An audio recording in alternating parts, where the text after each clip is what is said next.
ಎಲ್ಲರಿಗೂ ನಮಸ್ಕಾರ. ಇಂದಿನ ವಿಡಿಯೋದಲ್ಲಿ ನಾವು 2 ನಿಮಿಷದ ಸ್ವಾತಂತ್ರ್ಯ ದಿನಾಚರಣೆ ಭಾಷಣವನ್ನು ನೋಡೋಣ. ಈ ಸುಂದರ ವೇದಿಕೆ ಮೇಲೆ ಆಸೀನರಾಗಿರುವ ಮುಖ್ಯ ಗುರುಗಳೇ, ಶಿಕ್ಷಕರೇ ಮತ್ತು ಪೋಷಕರೇ ಹಾಗೂ ನನ್ನ ಆತ್ಮೀಯ ಸ್ನೇಹಿತರೆ, ಎಲ್ಲರಿಗೂ ಶುಭೋದಯ ಹಾಗೂ ಸ್ವಾತಂತ್ರ್ಯ ದಿನಾಚರಣೆಯ ಶುಭಾಶಯಗಳು.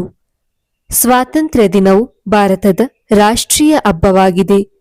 ಪ್ರತಿ ವರ್ಷ ಭಾರತದಲ್ಲಿ ಆಗಸ್ಟ್ 15ರಂದು ಸ್ವಾತಂತ್ರ್ಯ ದಿನವನ್ನು ಅತ್ಯಂತ ವಿಜೃಂಭಣೆಯಿಂದ ಆಚರಿಸಲಾಗುತ್ತದೆ. ಭಾರತವು ಆಗಸ್ಟ್ 15, 1947ರಂದು ಕ್ರೂರ ಬ್ರಿಟಿಷ್ ಆಳ್ವಿಕೆಯಿಂದ ಸ್ವತಂತ್ರವಾಯಿತು. ಮಹಾತ್ಮ ಗಾಂಧೀಜಿ, ಭಗತ್ ಸಿಂಗ್, ಸುಭಾಷ್ ಚಂದ್ರ ಬೋಸ್, ಚಂದ್ರಶೇಖರ್ ಆಜಾದ್, ಸರ್ದಾರ್ ವಲ್ಲಭಭಾಯಿ ಪಟೇಲ್, ಪಂಡಿತ್ ಜವಾಹರಲಾಲ್ ನೆಹರು, ಮಂಗಳ ಪಾಂಡೆ, ಬಾಲಗಂಗಾಧರ್ ತಿಲಕ್, ಲಾಲ್ ಲಜಪತ್ ರಾಯ್, ಸಂಗೊಳ್ಳಿ ರಾಯಣ್ಣ, ಕಿತ್ತೂರು ರಾಣಿ ಚೆನ್ನಮ್ಮ, ಝಾನ್ಸಿ ರಾಣಿ ಲಕ್ಷ್ಮೀಬಾಯಿ, ಇನ್ನು ಅನೇಕ ಮಹಾನ್ ಸ್ವಾತಂತ್ರ್ಯ ಹೋರಾಟಗಾರರು ತಮ್ಮ ಪ್ರಾಣವನ್ನು ಪಣಕ್ಕಿಟ್ಟು ನಮಗೆ ಸ್ವಾತಂತ್ರ್ಯವನ್ನು ತಂದುಕೊಟ್ಟಿದ್ದಾರೆ. ನಮ್ಮ ಈ ವೀರ ಸ್ವಾತಂತ್ರ್ಯ ಹೋರಾಟಗಾರರನ್ನು ನಾವು ಸ್ಮರಿಸುತ್ತೇವೆ. ಬ್ರಿಟಿಷರಿಂದ ಸ್ವಾತಂತ್ರ್ಯಗೊಂಡ ನಂತರ ಭಾರತ ದೇಶವು ಹಲವು ಮೈಲಿಗಲ್ಲುಗಳನ್ನು ಕಂಡಿದೆ.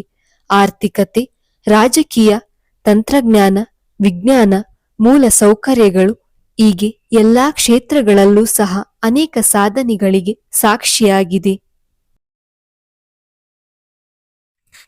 ನಾವು ಭಾರತೀಯರಾಗಿರುವುದಕ್ಕೆ ಹೆಮ್ಮೆ ಪಡೋಣ ಹಾಗೂ ನಮ್ಮ ದೇಶವನ್ನು ಯಾವಾಗಲೂ ಪ್ರೀತಿಸೋಣ ಮತ್ತು ಅದನ್ನು ಸ್ವಚ್ಛವಾಗಿ ಹಾಗೂ ಸುಂದರವಾಗಿ ಇಡೋಣ ಎಂದು ತಿಳಿಸುತ್ತಾ ನನ್ನ ಭಾಷಣವನ್ನು ಮುಗಿಸುತ್ತೇನೆ.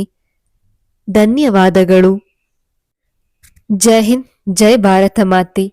ಈ ವಿಡಿಯೋ ನಿಮಗೆ ಇಷ್ಟವಾಗಿದ್ದರೆ ಲೈಕ್ ಮಾಡಿ, ಶೇರ್ ಮಾಡಿ, ಸಬ್ಸ್ಕ್ರೈಬ್ ಆಗಿ. Thank you for watching.